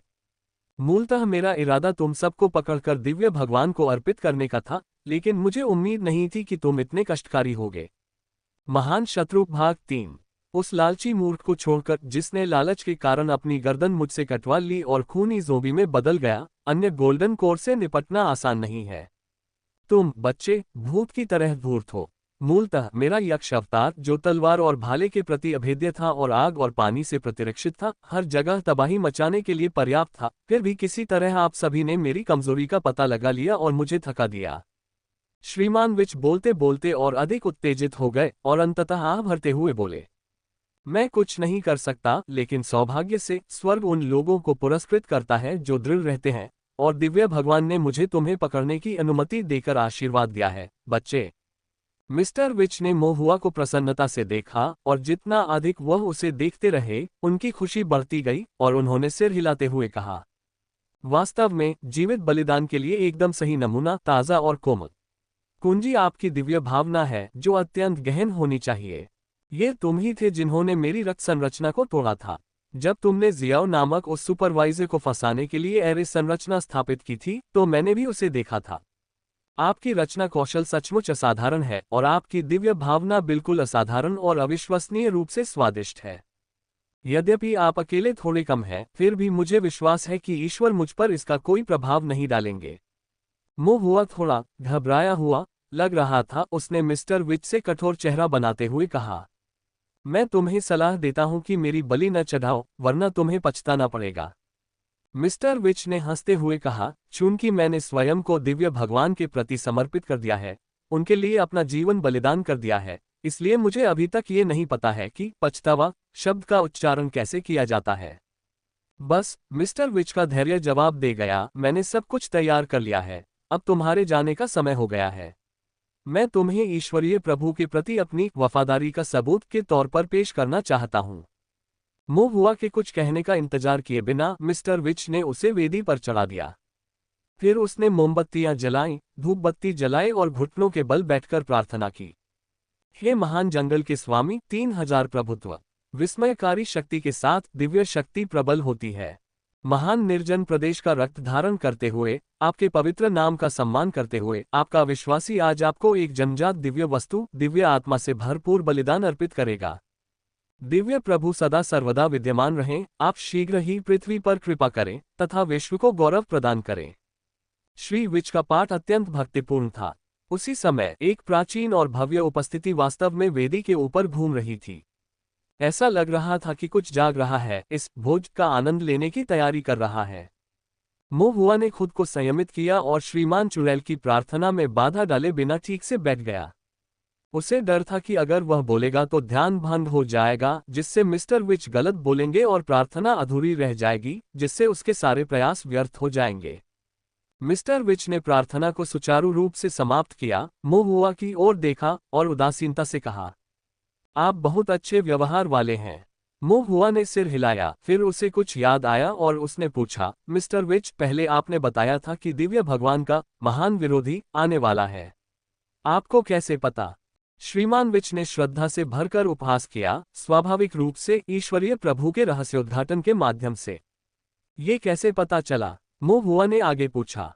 मिस्टर विच जवाब देने ही वाले थे कि अचानक भौहें चढ़ाकर बोले, आप ये क्यों पूछ रहे हैं? ओह, मुंह हुआ ने ईमानदारी से उत्तर दिया, मैं बताना भूल गया। ऐसा लगता है कि आपके दिव्य भगवान का महान विरोधी मैं ही हूं। मिस्टर विच चौंक गए और एक पल के बाद वह धीरे से हंस पड़े, फिर जोर से हंसे, कमजोर हड्डियों से बंधे वध के लिए तैयार मुंह हुआ को देखते हुए ठंडे स्वर में कहा, छोटे भाई, मुझे नहीं पता था कि तुम में इतनी हास्य भावना है। एक महान और शक्तिशाली दिव्य भगवान द्वारा इतने कमजोर व्यक्ति को महान विरोधी कैसे माना जा सकता है? मिस्टर विच ने उपहास करना जारी रखा। लेकिन जैसे ही वह हंसा, वह अचानक हंस नहीं सका। उसे अंततः महसूस हुआ कि कुछ गड़बड़ है। पूरे समय उसे ऐसा महसूस होता रहा जैसे कोई उसके साथ निर्देशन कर रहा हो। क्यों? और भूल भुलैया में पहुंचने से पहले ही इस छोटे से बच्चे ने अंदर जाकर दरवाजा क्यों बंद कर दिया? यद्यपि उसकी चालन तकनीक अच्छी थी, फिर भी वह क्यों नहीं चकमा दे सका या बच नहीं सका? यद्यपि वह बुद्धिमान था, फिर भी वह डरा हुआ, अविचलित क्यों दिखाई दे रहा था? क्यों? वेदी के चारों ओर का वातावरण गाढ़ा हो गया और चारों ओर रक्त की धुंध धीरे धीरे बढ़ने लगी। प्राचीन प्रतिरोध धीरे धीरे गूंजने लगा, मानो हर दिव्य आत्मा को किसी अज्ञात क्षेत्र में खींच ले जाने के लिए तैयार हो। और यह कलह की भावना अंतिम क्षण में अंततः एक भयावह शगुन में बदल गई। जैसे ही अनुष्ठान पूरा हुआ, मिस्टर विच ने तुरंत हाथ बढ़ाया और महुआ को वेदी से नीचे खींचने का इरादा किया। लेकिन उसने कुछ भी नहीं पकड़ा। यद्यपि महुआ स्पष्ट रूप से हड्डियों की जंजीरों से बंधा हुआ था और रास्ते में भागने में असमर्थ था, फिर भी अब वह आसानी से पकड़ से बच निकला और शांति से वेदी पर बैठ गया तथा जाने से इनकार कर दिया। मिस्टर विच का चेहरा पीला पड़ गया था। अगले ही पल फुसफुसाहटें शुरू हो गईं। रक्त की धुंध पूरी तरह से फैल गई और पूरी वेदी को ढक लिया। इसने वेदी के चारों ओर उपस्थित सभी दिव्य आत्माओं को निगल लिया और उन्हें दिव्य विचारों के एक अन्य स्थान में खींच लिया। जब दोनों ने फिर से अपनी आंखें खोली तो वह अभी भी रक्तकुंड था, अभी भी वेदी थी, लेकिन चारों ओर सब कुछ बदल गया था। रक्तकुंड में असंख्य प्रतिशोधी आत्माओं के भूतिया चेहरे भयानक रूप से दहाड़ रहे थे। वेदी पर एक विशाल सींग वाली मूर्ति खड़ी थी, जो विस्मयकारी और राजसी थी, मानो वह कोई देवता हो और जिसके पास अपार शक्ति हो। अब महुआ वेदी पर बैठ गया। श्रीमान चुड़ैल वेदी के नीचे खड़े थे। मूलतः दिव्य भगवान के इस क्षेत्र में पहुंचने पर श्रीमान चुड़ैल को तुरंत झुकना चाहिए था, बलि के रूप में रखी गई दिव्य आत्मा का वध करना चाहिए था, उसे फाड़ देना चाहिए था और उसे दिव्य भगवान को प्रस्तुत करना चाहिए था। लेकिन इस समय उसका हृदय और आत्मा पूरी तरह से कांप उठे। उसके सामने वेदी पर सीधा बैठा हुआ एक अजीब सा छोटा बच्चा था। वास्तव में उसकी शक्ल महुआ से कुछ मिलती जुलती थी, लेकिन उम्र और शारीरिक बनावट छोटी थी, आभा बहुत धुंधली थी और कुछ भी असामान्य नहीं पाया जा सकता था। लेकिन वह एक ओझा था जो वर्षों से देवी देवताओं में विश्वास करता था। वह यह महसूस कर सकता था कि युवा महुआ से एक प्रकार की आभा निकल रही थी, जिससे वह भयभीत हो गया था। ये लगभग दिव्य आभा थी। मिस्टर विच का दिल कांप उठा। वो लगभग खड़े होने में असमर्थ हो गए। उन्होंने अपने दांत पीसते हुए महुआ की ओर इशारा किया, आप वास्तव में कौन हैं? नहीं, उसने अपना सिर हिलाया। पुतलियां सिकुड़ गईं, आप वास्तव में क्या हैं? महुआ ने उस पर हल्की सी मुस्कान दी। उसकी आवाज तीखी थी और उसने कहा, आपने जो रास्ता अपनाया वह अच्छा था, अगली बार आपको इसे फिर से अपनाने की कोई आवश्यकता नहीं है। मिस्टर विच की अभिव्यक्ति अचानक बदल गई। अंततः उसे बात समझ में आ गई। वास्तव में सब कुछ पूरी तरह से गणना की गई थी। भीड़ के बीच छिपा ये छोटा सा शैतान जो कोई निशान नहीं छोड़ता था, असली मास्टरमाइंड था। शुरू से ही उसने जो कुछ भी किया वह वेदी में प्रवेश करने के लिए था। उसका लक्ष्य दिव्य भगवान थे। उसने अपने आप से झूठ नहीं बोला। ये छोटा सा शैतान ईश्वरीय भगवान का महान विरोधी था, दिव्य भगवान का महान विरोधी। आतंक के बाद मिस्टर विच धीरे धीरे फिर से सीधे खड़े हो गए। उनकी निगाहें दृढ़ थीं और उनके दिल में असीम साहस उमड़ रहा था, जो ईश्वरीय भगवान के प्रति असीम निष्ठा और उत्कट विश्वास था। दिव्य भगवान का महान विरोधी होने के नाते मैं तुम्हारा सिर काट दूंगा, तुम्हारे अंग काट दूंगा, तुम्हारी आंखें निकाल लूंगा, तुम्हारा हृदय निकाल लूंगा और तुम्हें पूर्ण रूप से खंडित कर दूंगा, ताकि मैं अपनी वफादारी साबित करते हुए तुम्हें दिव्य भगवान को अर्पित कर सकूं। श्रीमान चुड़ैल का शरीर धीरे धीरे विस्तृत होता गया। महान जंगल के दुष्ट देवता ने उसे साहस के साथ साथ प्रफुल्लित दिव्य विचार भी प्रदान किया। वह एक यक्ष में परिवर्तित हो गया, जिसका शरीर और भी अधिक मजबूत हो गया। उसके पास अधिक अविनाशी ड्रैगन स्केल, तीखे पंजे और दांत हो गए तथा उसके पूरे शरीर की रक्त की हुई नदियों की तरह मोटी हो गई। फिर महुआ की प्रतिक्रिया की प्रतीक्षा किए बिना मिस्टर विच की आकृति चमक उठी। उसकी विशाल मुट्ठी महुआ की ओर मुड़ी। यह मुक्का प्रभावशाली था और अतुलनीय रूप से तीव्र था, लेकिन महुआ का छोटा सा हाथ बस आगे बढ़ा और सारी गति अचानक रुक गई। यह मुक्का अब और आगे नहीं बढ़ सका। श्रीमान विच की पुतलियां धीरे धीरे बड़ी होती गईं। तभी महुआ ने भी गोल्डन लाइट लेकर मुक्का मारा। ये बेहद धीमा लग रहा था, लेकिन तेज था, जिससे मिस्टर विच को प्रतिक्रिया करने का मौका ही नहीं मिला और यह उनकी छाती पर लगा। अविनाशी ड्रैगन स्केल्स टुकड़े टुकड़े होकर बिखर गए। दरारें धीरे धीरे बढ़ती गईं और छाती से लेकर अंगों तक फैल गईं। और मिस्टर विच की छाती में पहले से ही एक ब्लैक होल बन चुका था। एक ही मुक्का से प्राणशक्ति बुझ गई। मिस्टर विच समझ गए, उनका चेहरा पीला पड़ गया। वे धीरे धीरे जमीन पर घुटने टेकने लगे। उनकी आवाज में अत्यधिक भय और अंतहीन पछतावे की भावना भर गई। ऊपर के दिव्य प्रभु के साथ मैं दोषी हूं। मैं गंभीर रूप से दोषी हूं। मैंने स्वर्ग के विरुद्ध एक भयंकर विपत्ति उत्पन्न की है। मैंने एक भयानक महान शत्रु को उत्पन्न किया है। अगले ही पल महुआ ने सीधे उसकी गर्दन मरोड़ दी। इसके बाद श्रीमान चुड़ैल की दिव्य आत्मा पूरी तरह से नष्ट हो गई। दिव्य आत्मा नष्ट हो गई है और श्रीमान चुड़ैल के दिव्य विचार के अवशेष रक्त लाल रंग के साथ चारों ओर फैल गए हैं। इससे भस्म किया जा सकता था, लेकिन भले ही मिस्टर विच यक्ष में बदल गए थे, फिर भी वे मूल रूप से मानव ही थे और वे लोगों को भी भस्म कर देते थे। महुआ को थोड़ी घृणा हुई और उसकी भूख भी नहीं रही, इसलिए उसने एक आग का गोला बनाया और बचे हुए दिव्य विचार को पूरी तरह से जला दिया। इस प्रकार का भ्रष्ट क्षुधावर्धक अप्रासंगिक है। आगे कुछ बेहतर उसका इंतजार कर रहा है। वह अपनी भूख को दावत के लिए बचाकर रखना चाहता है। अब जी लियू, वाटरयम, जियो झेनहाए और मिस्टर विच सभी मर चुके हैं, जिसका अर्थ है कि ड्रैगन किंग मंदिर के लगभग सभी दुश्मनों का सफाया कर दिया गया है। और दिव्य भगवान के वफादार विश्वासियों के मार्गदर्शन में महुआ, जिसने बलिदान के रूप में सेवा की, अंततः महान निर्जन भगवान मास्टर की वेदी पर उतरा। महुआ के भीतर दिव्य मज्जा का संचार होने लगा। उसके पूरे शरीर से एक हल्की सुनहरी रोशनी निकलने लगी। उसकी आंखें गहरे सुनहरे रंग में बदल गईं, जिससे राजसी अथाह गहराई की आभा फैल गई। वह किसी देवता जैसा दिखता था। इसके बाद महुआ वेदी पर बैठ गया। वेदी ने झूठे दिव्य प्रभु का स्वागत किया। फिर भी इस झूठे देवता की आभा महान जंगल के स्वामी के समान ही थी। उसने एक बार सचमुच महान वन्य स्वामी की प्रभुता का एक अंश चुरा लिया था, दिव्य प्रभु की ओर से शक्ति का प्रयोग करते हुए। अब जब वह वेदी की अध्यक्षता कर रहा था, तो उसे सब कुछ जाना पहचाना सा लग रहा था, मानो वह अपने घर लौट आया हो। वेदी ने अपनी वफादारी पर कायम रहते हुए इस झूठे देवता को संप्रभुता प्रदान की। उस क्षण अंतहीन दाउनियम, जो बारिश की तरह जटिल थे, टूटते तारों की तरह गुजर गए। प्रकाश की किरणें एक दूसरे से जुड़ती जा रही थीं, निरंतर रूपांतरित होती जा रही थीं, एक दूसरे में गुंथती जा रही थीं, प्रकाश की एक अक्षय विशाल धारा में विलीन हो रही थीं। प्रकाश का प्रवाह एक विशाल वृक्ष की तरह ऊपर की ओर बढ़ा, जिसकी शाखाएं फैली हुई थीं और पत्तियां फैली हुई थीं, तथा उसने पूरे आकाश और पृथ्वी को ढक लिया। दिव्य अधिकार वृक्ष महुआ वेदी पर ही रहा। उसकी स्पष्ट आंखें एक बार फिर कानून के बहते प्रकाश के चरम सौंदर्य तथा भयावह दृश्य को देख रही थीं, जो आपस में गुंथ रहा था और विलीन हो रहा था, धरती से आकाश तक पहुंच रहा था। ये दृश्य उसके लिए नया नहीं था, फिर भी इसने उसके मन और भावनाओं को झकझोर दिया तथा उसके लिए तरसने लगा। देवता दाव के माध्यम से जन्म लेते हैं, दाव को वे कायम रखते हैं और स्वर्ग द्वारा प्रदत्त दिव्य शक्ति इस विशाल दिव्य वृक्ष की एक शाखा मात्र है। यदि एक दिन मैं संपूर्ण दिव्य प्राधिकरण वृक्ष को समझ सकूं, स्वर्ग और पृथ्वी के असंख्य नियमों में निपुणता प्राप्त कर सकूं, तथा अपने हृदय में सभी ताओं को एकीकृत कर सकूं, तो क्या इसका अर्थ यह है कि मैं अमर हो सकता हूं? महुआ ने अपने दिल में कुछ इच्छाधारी सोच के साथ सोचा। बेशक वह ये भी समझता था कि यह रास्ता अभी भी बहुत लंबा है। स्वर्ग और पृथ्वी के नियमों के बारे में उनकी समझ केवल सतही थी।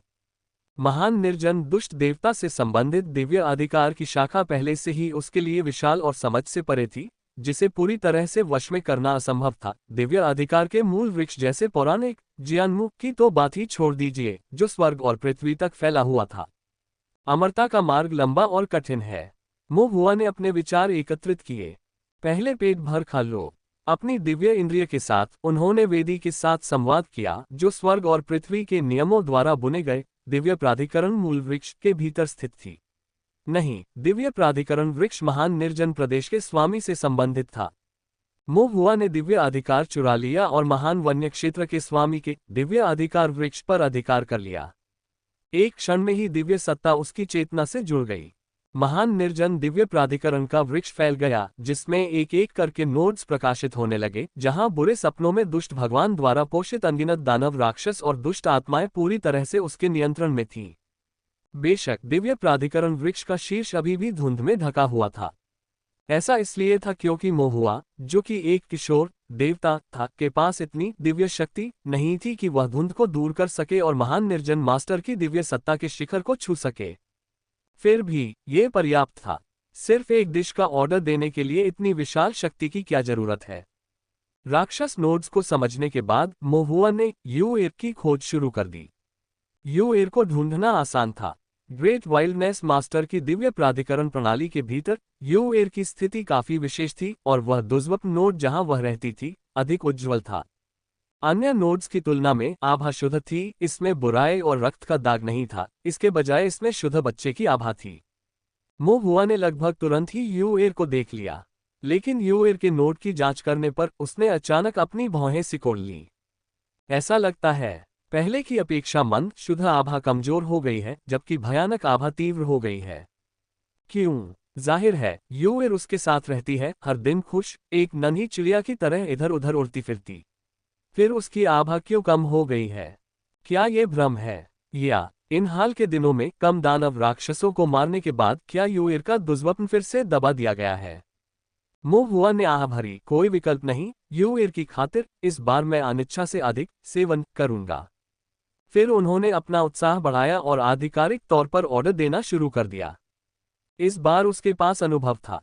कौन से दानव राक्षस मजबूत थे, कौन से कमजोर थे, कौन मोटे थे, कौन पतले थे। जो दानव राक्षस मजबूत दिखते थे लेकिन असहाय थे, आसानी से एक मुक्का से मारे जा रहे थे। जो कमजोर दिखते थे लेकिन रहस्यमय तरीके से चलते थे, जिससे उन्हें मारना मुश्किल हो जाता था। और कुछ दानव राक्षस बुरी ख्यूई से अत्यधिक दूषित थे, बहुत मोटे लग रहे थे, लेकिन एक बार मारे जाने और बुरे विचारों से शुद्ध हो जाने के बाद उन्होंने बहुत कम शुद्ध टेलीकिनेसिस छोड़ा। जबकि अन्य लोग दुबले पतले दिखाई देते हैं तथा उनके सिर में केवल राक्षसी प्रकृति केंद्रित होती है। यदि आप उनका सिर काट दें और शेष बचे बुरे विचारों को थोड़ा परिष्कृत कर दें, तो अप्रत्याशित रूप से काफी मात्रा में टेलीकिनेसिस शेष रह जाता है। ये सभी अनुभव उसने लंबे समय तक दानव राक्षस दिव्य विचारों की शिकार, परिष्करण और नमूनाकरण से अर्जित किए थे। ये दुख की बात थी कि दानव राक्षस प्रशंसा में उनके पास इन अंतर्दृष्टियों को साझा करने के लिए साझा हितों वाला कोई ताओवादी मित्र नहीं था, जो वास्तव में थोड़ा अफसोस की बात थी। मोहुआ ने अपना सिर हिलाया और अपने लिए ऑर्डर देना जारी रखा। पहले की तुलना में इस बार उसकी भूख बहुत बढ़ गई है। 19 पैटर्न वाली दिव्य भावना पहले से ही नींव स्थापना शिखर के करीब है। अधिकांश द्वितीय श्रेणी के दानव राक्षसों के लिए दिव्य भावना उदात्तीकरण के गुणात्मक परिवर्तन पर विचार किए बिना भी विशुद्ध रूप से दिव्य भावना की मात्रा से यह पहले से ही कुचलने की प्रवृत्ति दर्शाता है। इसका मतलब यह है कि अधिकांश द्वितीय श्रेणी के दानव राक्षस अब अपनी भूख को संतुष्ट नहीं कर सकते हैं। 19 पैटर्न से आगे बढ़ने के लिए अपार दिव्य ज्ञान की आवश्यकता होती है। इस प्रकार गणना करने पर 20 पैटर्न तक पहुंचने के लिए पर्याप्त दिव्य ज्ञान खाने के लिए ये ज्ञात नहीं है कि कितने राक्षसों को निगलना होगा। इसलिए व्यंजन ऑर्डर करने के हर अवसर का आनंद लेना महत्वपूर्ण है। बैल और घोड़ा दानव राक्षस 1000 से शुरू करो। भेड़िया सिर वाले दानव राक्षस 500 से शुरू करो। सुअर के सिर वाले दानव 100 से शुरू करो। पर्याप्त नहीं, फिर 50 से काम चलाना पड़ेगा। भेड़ सींग वाले प्रवर्तक थोड़े से उनमें से 7 का आदेश दें। ये नोड अच्छा लग रहा है, चलो सब कुछ एक साथ ले लें। ... वेदी पर मोहुआ एक चूहे की तरह था जो अनाज के भंडार में गिर गया था और खुशी से व्यंजन ऑर्डर कर रहा था। लेकिन जैसे ही उसने ऑर्डर देना जारी रखा, वह अचानक ठिठक गया। उसे लगा कि कुछ गड़बड़ है, जैसे कोई उसे पीछे से चुपके से देख रहा हो। मोहुआ ने धीरे से अपना सिर घुमाया, उसकी पुतलियां अनायास ही सिकुड़ गईं। निश्चित रूप से उसके पीछे एक चीज थी। यह एक शिशु था जो काले रक्त से सना हुआ था, मानो वह अभी अभी भ्रूण से निकला हो। रक्त में एमनियोटिक द्रव मिला हुआ था, गंदा और खूनी। इसकी पुतलियां काली थीं तथा इसके सिर पर भेड़ के 2 सींग थे, जिनसे एक सूक्ष्म प्राचीन शक्तिशाली आभा निकल रही थी। अब वह खाली और उदासीन आंखों से मोहुआ को घूर रहा था। उनकी चारों आंखें मिलीं। एक सुनहरा देवता शिशु एक नवजात काले रक्त वाले शिशु को देख रहा था। चारों ओर सन्नाटा छा गया। मोह हुआ को बेचैनी की बढ़ती भावना महसूस हुई। अरे, ऐसा लगता है मेरा सामना किसी बड़े से हो गया है। अगले ही क्षण काले रक्त से लथपथ वह प्राणी, जो किसी दुष्ट शिशु के समान था, शिशु की तरह बड़बड़ाती हुई आवाज में बोला, जिसमें भ्रम के संकेत थे, फिर भी क्रूर भावनाएं भरी हुई थीं। मोह हुआ ने थोड़ा सा भौहें चढ़ाईं, वह समझ नहीं पाई कि वह क्या कह रहा था। काली भीड़ के सींग वाला दुष्ट बच्चा चुपचाप महुआ को देख रहा था। उसकी पुतलियां उदासीन और थोड़ी उलझन में थीं। ऐसा लग रहा था जैसे अभी कुछ ही समय पहले उसका जन्म हुआ हो और वह कुछ याद करने की कोशिश कर रहा था। एक पल बाद उसकी खाली आंखों में समझ की एक चमक दिखाई दी और उसने महुआ की ओर देखा और आधे अधूरे शब्दों में बोला, तुम मेरे लिए खाने के लिए छोड़ दिए गए हो। महुआ की अभिव्यक्ति बदल गई, खतरे को भांपते हुए, और तुरंत दूर चली गई। जैसे ही वह दूर हटा, एक काला राक्षसी पंजा अचानक गिर गया, जिसने मूल स्थान को पकड़ लिया। फिर राक्षसी की हुई भड़क उठी, मानो प्रतिशोधी आत्माएं काट रही हों। एक बार इस राक्षसी पंजे में फंस जाने पर दिव्य आत्मा को अवश्य ही क्षति पहुंचती है। मोह हुआ की अभिव्यक्ति भी ठंडी हो गई और उसकी उंगली के उल्टे झटके से एक आग का गोला गरजता हुआ आगे बढ़ा, जिसका सीधा लक्ष्य भेड़ सींग वाला दुष्ट शिशु था। दुष्ट शिशु ने आग के गोले को रोकने के लिए अपना हाथ हल्का सा ऊपर उठाया। उसके युवा किंतु विकृत चेहरे पर क्रोध झलक रहा था। खाओ। अगले ही पल वह धीरे धीरे उठ खड़ा हुआ, उसका शरीर बुरे विचारों से भर गया, एक काली धुंध में बदल गया और सीधे मोह हुआ की ओर दौड़ा। अभी तो पैदा ही हुआ है, फिर भी मुझे खाना चाहता है। मोह हुआ का चेहरा गंभीर हो गया और बिना किसी हिचकिचाहट के सुनहरी रोशनी उसके चारों ओर फैल गई, जो अंधेरे बुरी क्यूई से टकरा रही थी। तुरंत ही वेदी के चारों ओर दो प्रबल दिव्य विचारों के टकराव से कंपन उत्पन्न हो गया, मेजें पलट गईं, चढ़ावे टूट गए और यहाँ तक कि पूजा के लिए प्रयुक्त मूर्तियां भी टूट गईं। भूकंप के केंद्र में सुनहरे प्रकाश से आच्छादित महुआ और काले रक्त वाला दुष्ट शिशु युद्ध में उलझे हुए थे। मुट्ठी से मुट्ठी, पैर से पैर। ये दिव्य विचारों का सबसे अलंकृत और आवश्यक टकराव था। हर वार के साथ वेदी के आसपास के क्षेत्र में कंपन फैल जाता था। जैसे जैसे दुष्ट बच्चा आगे बढ़ता गया, वह और अधिक भयंकर रूप से लड़ने लगा और मोह हुआ के हमले और अधिक तीव्र होते गए। मुट्ठी और पैर आपस में गुंथे हुए थे, सुनहरी रोशनी और काली रोशनी आपस में गुंथी हुई थी। फिर भी उस समय दो दिव्य विचार अवतार बराबरी पर थे, कोई भी दूसरे से बेहतर नहीं हो पा रहा था। दुष्ट शिशु की अभिव्यक्ति उत्तरोत्तर गंभीर होती गई। मोह हुआ और अधिक चिंतित हो गया, अप्रत्याशित रूप से जीतने में असमर्थ।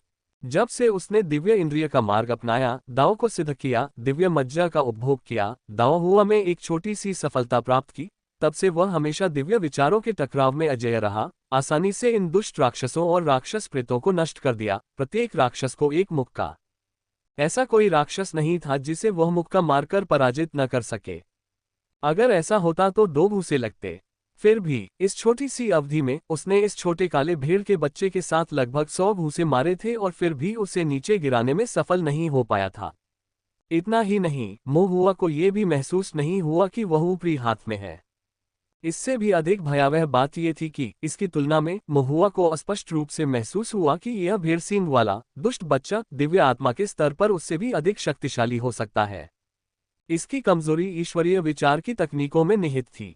ऐसा प्रतीत होता है कि इसका जन्म कुछ समय पहले ही हुआ था। इसकी स्मृति अभी तक पुनर्जीवित नहीं हुई थी, इस प्रकार इसमें केवल युद्ध की प्रवृत्ति ही बची थी।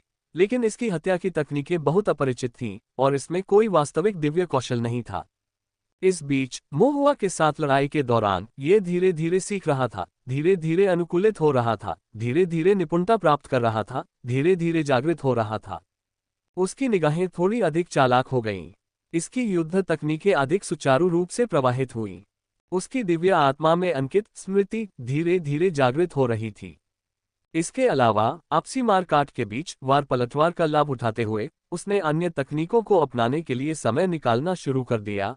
बादलों और बुरी धुंध को बाहर निकालना, पतली हवा से रक्त के हाथों को जगाना, प्रतिशोधी आत्मा जंजीरों, आत्मा को झकझोर देने वाला वार, भेड़ की हड्डी का लंबा भाला, राक्षसी सेनाओं को बुलाना। ये तकनीकें विविध थीं, बुराई से भरी हुई थीं तथा कपटी रूप से क्रूर थीं।